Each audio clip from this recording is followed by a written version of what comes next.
Welcome to Women in the Middle Entrepreneurs, the podcast that gives you an unfiltered, behind-the-scenes look at what it's really like being a woman in the middle who's over 50 and following her entrepreneurial dreams. Grab a superhero cape, girlfriend, because you deserve one. I'm your host, Master Certified Life Coach and Midlife Mentor, Suzy Rosenstein, and I am excited to inspire you with interviews that feature all of this midlife amazingness. Let's go.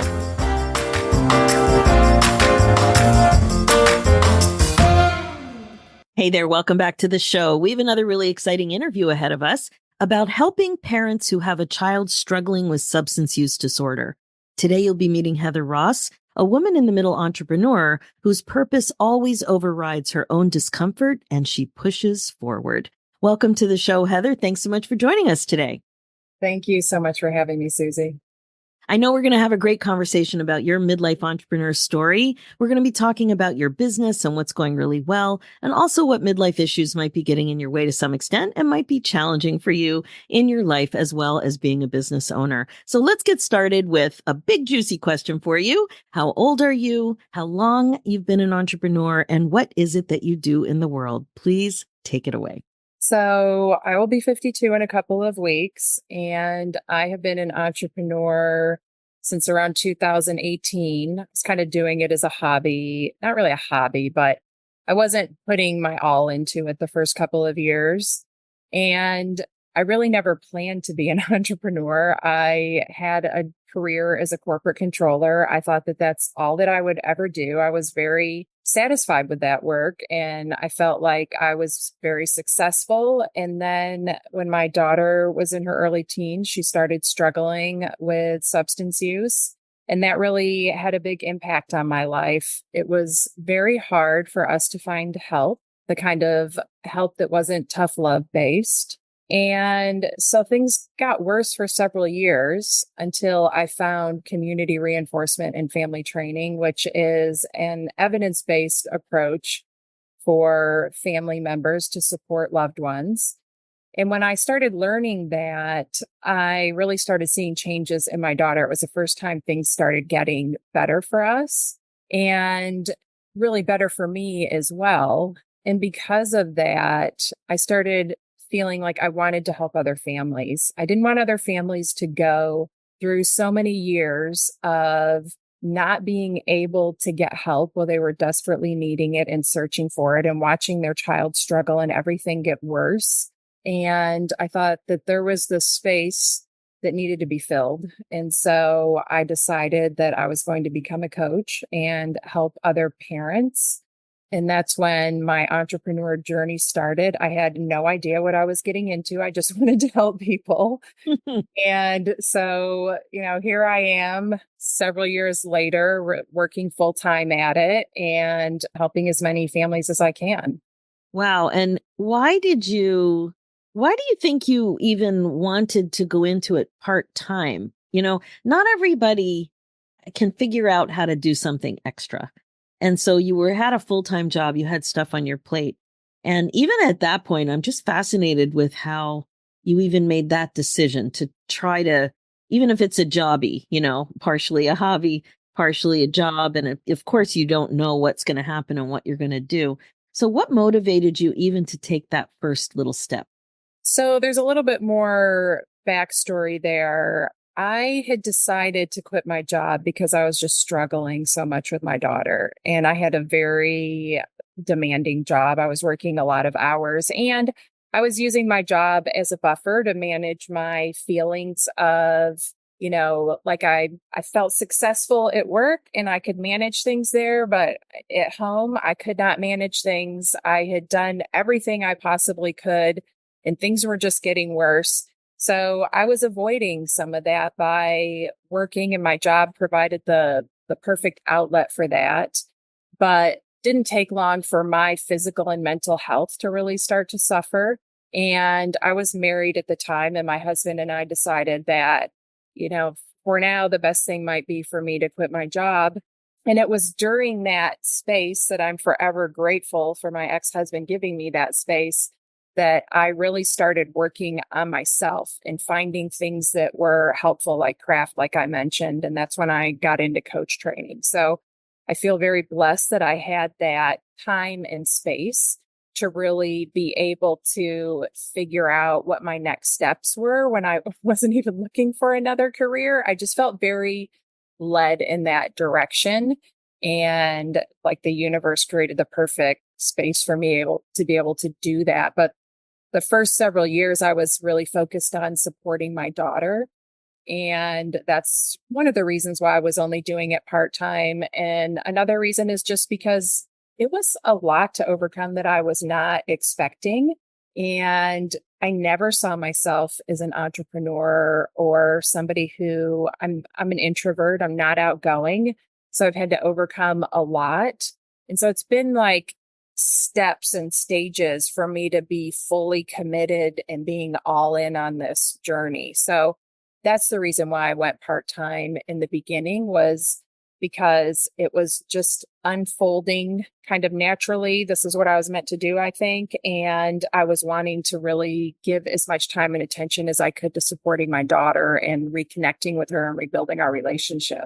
I love that part of your story, because we really do think that we can come up with a plan and it's fine, that we can just expect certainty. Good one, right? Yeah. And honestly, I'm glad I didn't know how hard it was going to be, because I don't Right. think I would have done it. I'm glad that I went into it naively, and because I think it would have scared me away. So I'm actually grateful for that, because I wouldn't have gotten to help people. I would still be doing accounting and feeling probably a little bit unsatisfied that I had not followed through on this. Yeah. Well, the other thing is that now you know that all we really can do is take the next best step, right? So, oh, okay, this feels good. And with coach training, you also don't, most of us don't appreciate that when you start down that road, that you've got a ton of personal development coming your way. Like, it's not all about helping the people, it's about helping you as well. And so that's a beautiful thing. But yeah, I love that you said that you felt led, and I think that's trusting yourself to take that next step. That's Yeah, really all we can do. I think it's an important part of being an entrepreneur, building that trust of not even knowing what's 6 months down the road, but just for the longest time, I kept like envisioning myself, like throwing myself into this room I wanted to be in, right? It didn't matter if I fell into the room, I was just going to get into the room. And that gave me permission to look at it like a science experiment and to make as many mistakes as I had to and not be even good at it, but just keep moving forward. And even that's challenging, to trust that you're going to try something and you're not going to be good at it at first, when you're coming from such a space of experience and being a high performer. Yeah, It's a lot.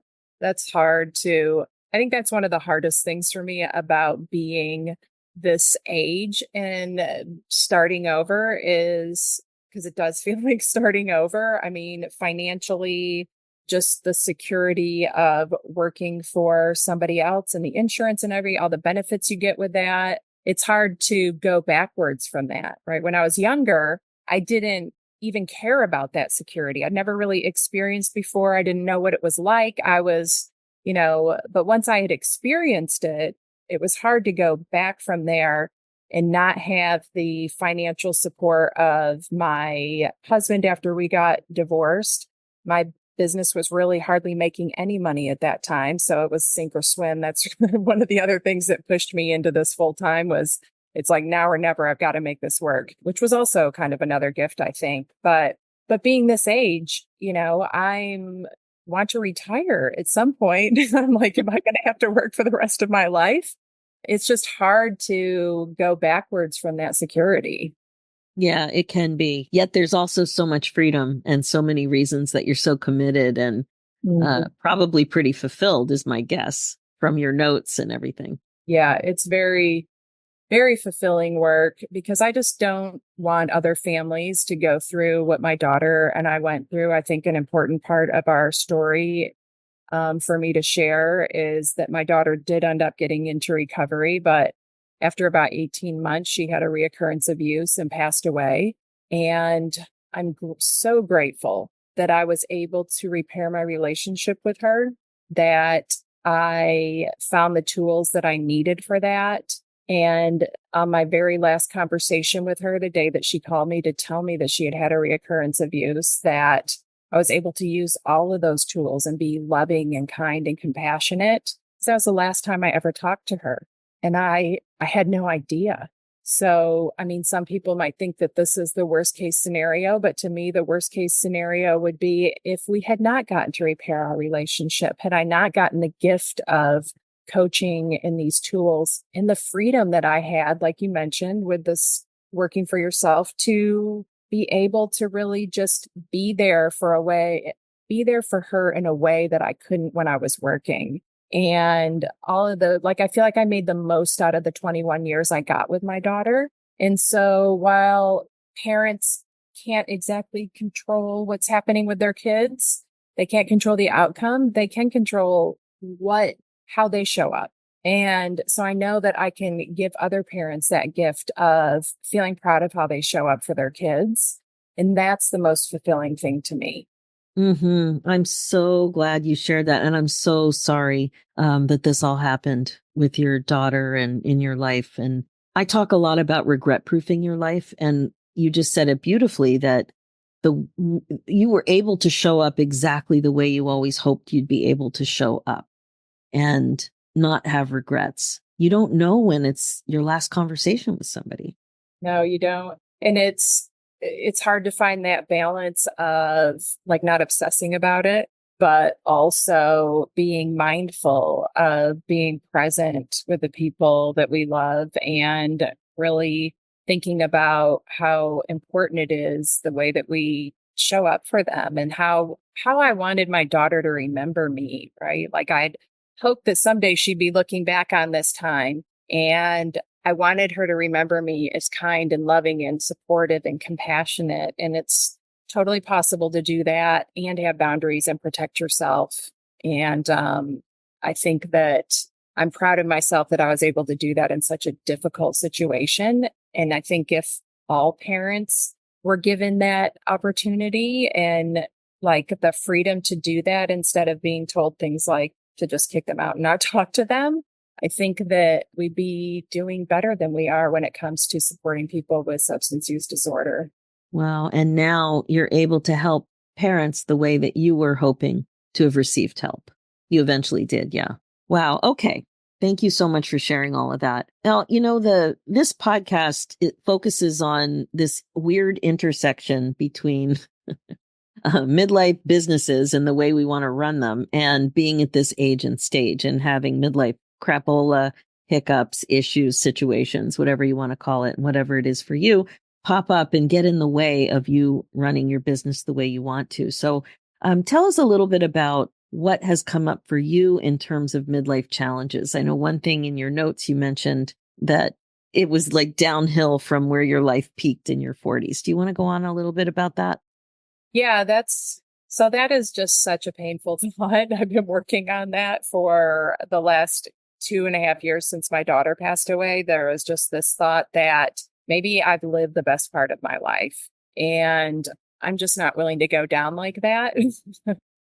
But it's trying to figure out like, here I am at 50, almost 52 years old and rebuilding every part of my life. So I'm not just building a business, I'm building a personal life. I moved to a different state and got a divorce the same year that my daughter passed away. And I had breast cancer that year. So I just feel like I'm rebuilding every area of my life. It's not just one part. And sometimes that's pretty overwhelming. And I'm just getting to the place where I'm starting to be able to look at each piece. For a long time, this work was very comforting to me during my periods of grief. I felt like at least I could be doing something. I could at least be helping other people instead of sitting around just in my own misery. But I did make time for my own healing as well. But yeah, it just feels like a lot at this age to be starting over. I don't have the energy that I had when I was in my 20s building a life. And, I don't have I know that it's challenging and I know what it's going to take to build the life that I want. So I'm just trying to give myself the space to create that now. Yes. And I'm glad you mentioned energy because a lot of women in this podcast are talking about energy. and the change in energy. And sometimes it changes, like maybe you used to be a morning person, now you need a slower morning. And sometimes it's just overall. But you also mentioned in your notes that even though you struggle with this thought about life peaking already, you also recognize how open you are to what unfolds. So tell me a little bit about that. Yeah, so I guess I'm not as forceful with life as I used to be. I used to really try to control everything, creating really specific outcomes. And I think when I took the chance of quitting my job and not knowing what my next moves were and how that seemed to really unfold in the best way for me and for my daughter, I feel like I want to open myself up to more of that. So there is also this competing belief that if I let that happen and I let my life unfold, that, well, it could turn out better than what would happen if I was really trying to just control every little piece of it. It's kind of getting back to what we started with in your interview about having that little bit of trust, that idea that you're being led, or faith, or trust in yourself, that you know how to connect to your thoughts and feelings about that next step. Mhm. Yeah. Sounds And like you're tied into that right now. yeah, like this year, I felt led to, I was like, I'm not committing to anything else online. Right. I'm ready to get out and meet people and start living my life a little more. I'm in that, past, I think the hardest part of my grief where I needed a lot of alone time when I wasn't working. And so that's what's going to unfold for me this year is just doing things in person and things that I like and connecting with people who like to do the things that I like and seeing where that takes me. What's one thing you like? I love sound baths. I have never experienced that. What's that like? It is incredible. So the sound of the crystal singing bowls are the main instruments used in a sound bath, and each one is tuned to a different chakra. And playing those helps you get into this meditative state that you would not be able to get into without the sound of the bowls. And you can feel the vibration of the instruments as well.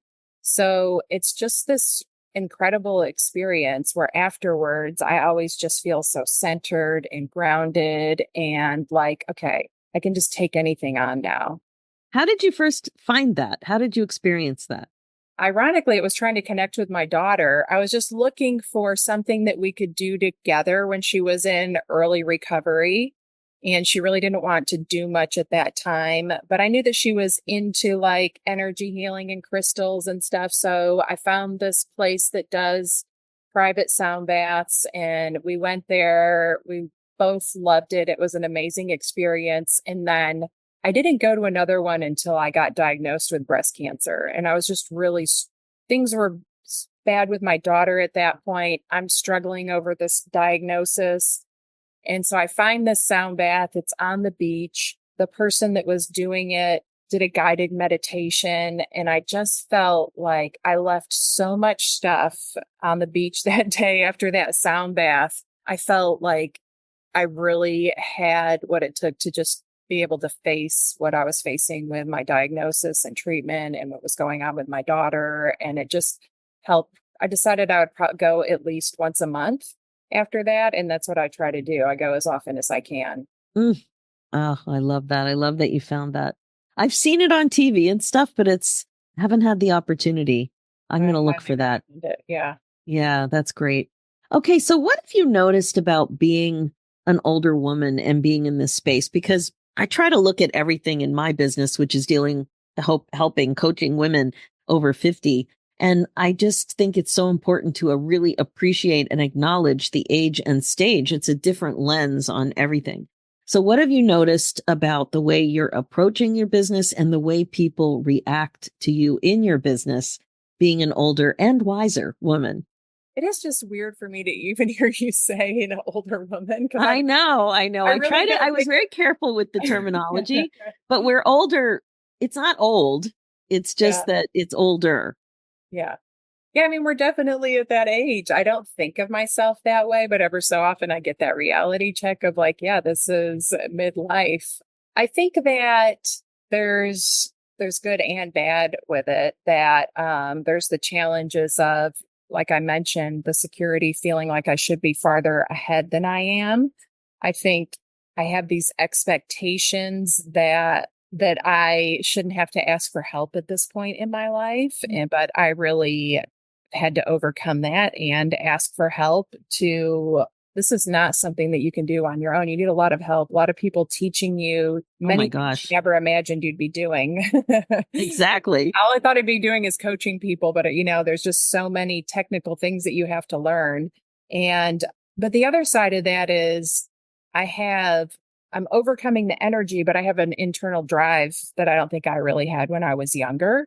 And being an introvert, I don't think when I was younger, I wouldn't have pushed myself to do like public speaking or any of those things that were really uncomfortable, I would have pulled back from. And now I will lean into those things because I'm realized that they're more fulfilling than leaning back when I'm afraid of things. And just even dealing with health concerns at this, like, I never had to deal with any of this when I was younger. I feel like I'm very healthy, but kind of dealing with breast cancer was eye-opening that I am human and there are, things do change as you age. And I want to do reconstruction sometime in the next year or two after because I had a double mastectomy. And so it's harder to get in shape. Like I'm wanting to really be in good shape going into that surgery because it'll just help me have a better outcome. Right. But at this age, my body does not respond as quickly as it used to eating healthy and exercising. So Oh my goodness. Yeah. it all takes more effort. Like I didn't have to worry about stretching and just having all of these daily routines just to feel good. It takes so much more work. It's so funny. I'm really in the need of this stretch. I think it's called the number 4 stretch or something where you like put your leg up, like cross your legs. So it's like a Oh yeah, number yeah. 4. Yeah.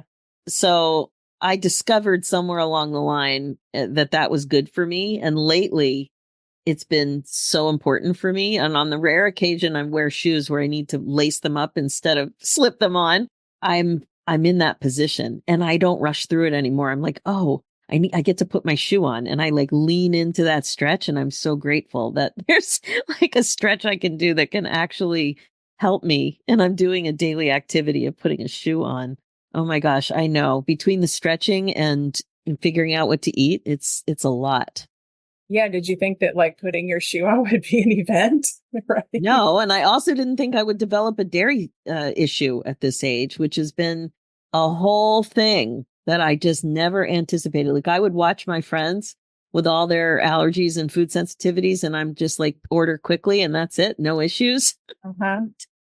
Yeah, I'm allergic Now, to strawberries now. Like this just happened in the last year. I love that's strawberries. so rude. It is rude. I have to be really diligent because it's not like it's not going to kill me, but I get so itchy and it's a horrible feeling. So I don't want to mistakenly eat something with a strawberry in it. I totally hear you. It's same thing. It's not this dairy's not going to kill me, but I don't know if I'll make it to the bathroom, which could Right. be We really bad. don't want to deal with that. That's where you're grateful when you're working at home. Yeah. Okay, TMI, TMI. So the next question is, so what do you want next in your business now that you're in a place where you're able to focus on your business, you're quite fulfilled, you're making a huge contribution when people need it so Mhm. badly. So what do you want next? Really, I'm just working on what my stages of growth in this business are going to be and what's sustainable. Because the way I'm doing it right now is not sustainable. And like that's something I talk to my clients about all of the time is their approach to how they're managing things with their family's recovery and everybody's healing has to be sustainable. And then I realized that my approach to my business was not sustainable. So I'm working now on doing less one-on-one and more group because, it takes so much time to do all the other things that outside of coaching people. It's really like what I spend the least amount of my time on. But so I have time for those other things. And I want to be able to continue to offer like my podcast and things like that I'm offering for free, I want to have the time to do those things. So I'm moving towards a more sustainable model that gives me some free time to work on building my personal life. Like I have to get my business in balance so I can get the rest of my life in balance. Right now, it is off balance. I'm fine with living this way short term, but I don't want to live this way forever. So if I could sum it up into one word, it would be balance. That's what I want for my business next. Right. That's important. And at least you're onto it. At least you figured out the plan. Yeah. And so in your notes, you mentioned that you hired a VA. What was that like for you to make that commitment and acknowledgement that you need help? Well, it was the financial commitment was terrifying. I'm not like exaggerating when I say that because I wanted to be in the place in my business where I had the money saved up to pay for the VA, but I couldn't get there without the help of the VA. Exactly. So my sister actually offered to lend me the money. And I was like, okay, I'm not going to borrow the money, but I appreciate knowing if I need it, that it's there. Awesome. And that kind of gave me the courage to make the leap and figure out how to pay her. But again, it was like I had to step out in faith. I had to trust myself that I was going to figure out how to make it work, how to be able to keep my commitment to paying her. And it's been 6 months now, and it's really such a great decision. I'm so grateful that I took that risk and took that leap of faith and I was like, I'm just going to make it work. I love that. And you did make it work. Yeah. It's beautiful. So in one of the questions I ask in the application is what surprised you the most about being a woman over 50 and being an entrepreneur? And your answer was, I'm surprised about where my life is in general. And it's this idea that we expect things to be one way, and that expectation ends up creating us so much pain because then there's a big disconnect with reality. So tell me how that's playing out for you. There is literally nothing in my life right now that is the way I would have expected it to be. And not all of it is bad. I mean, of course, there's the bad things like the loss of my daughter, but then I live with my sister. I could have never imagined not owning my own home. I cried when I moved in with her because, well, let me go back a little bit. We were talking about how I work in my RV. I had been watching all of these tiny home shows when Oh I. my gosh, Heather, so do I. So first of all, I know you can't see as a listener, but Heather and I are on Zoom, of course. And it looks a little different. And right, I lit up. I'm like, are you in an RV or a tiny home? Because I'm fascinated by that lifestyle. Yeah, and I was too. And so when I decided, I was getting a divorce, my sister said, well, buy an RV and put it in my yard until you figure out what you're doing. And so I lived in it for a while and I was like, okay, I've done this now. I'm over it. And that was around the time I got diagnosed with breast cancer. So I move in with my sister and her wife so they can take care of me during my surgeries and stuff. And I cried when I moved in with them because I felt like I'm losing my independence. And I can't believe that, just all of these things. Well, I loved living with them and they loved having me live with them. My sister is 10 years older than me. We never really got to live together when I was young. And now my mom lives next door. My mom and my sister and I have never lived in the same state. We all live right next to each other. So that's beautiful. We have family dinners together all the time. My sister scares me in the middle of the night when I get up to go to the bathroom. She'll just be hiding behind the table or something at 1 a.m. So we get to have so much fun, completely unexpected, nothing like how I expected me to be living my life now. So it's more of that just letting things unfold but I still have the voice in my head that's telling me I should be doing something different. And I have to stop and be really intentional and be like, this is what I'm choosing right now. And I'm actually really happy with this. And my mental health through grieving the loss of my daughter, I can't have imagined. I would not be where I am today if I hadn't been living with them and had their daily support and had my mom right next door. Living alone would not wouldn't have gone well for me. So a lot of these things that I have not turned out like I expected are also a gift and have been really wonderful. So I really appreciate them. And, maybe I don't know if I'll ever do things the way I expected. And that's okay. Yeah. Yeah, that's okay. Now you mentioned in our pre-interview, you mentioned you have a dog, right? I have 3 dogs. I have my daughter's dog, she's a little Chiweenie, and she's with me all of the time. And my Oh. other 2 dogs I've got a black lab and a yellow lab, and they have adopted my sister. And so they always want to be with her because they're very interested in what she's doing. They don't want to hang out here with me all day while I'm working. So, yeah. So they chose her. They chose her, which has really worked out well for me because 3 dogs is a lot. I didn't actually intend to have any of these dogs. They just came with me in the divorce. The labs did. And then, when my daughter passed away, I, of course, kept her dog. So she's just a treasure to me. But it worked out great because my sister's lifestyle suits the dogs better than it does me. And they're very happy. Oh, that's when I heard that you had a dog and I was thinking about grief, I was just sitting here thinking, I'm so grateful you have a dog in your life. Yeah. Because they're unbelievable. I mean, I can't imagine life without a dog, the highs and the lows. And yeah. And I call Honey, my daughter's dog, my granddogger because instead of my granddaughter, because I won't have grandkids of my own. And so I just call her my granddogger, and we go pretty much do everything together. And it has really been she's just a light in my life because she's so cute and sweet. And I love watch her running around, it makes me happy. I love that. How can people best get a hold of you, Heather? My website is heatherrosscoaching.com. And I have a podcast called Living with Your Child's Addiction, which the name is going to change soon, but that has not happened yet.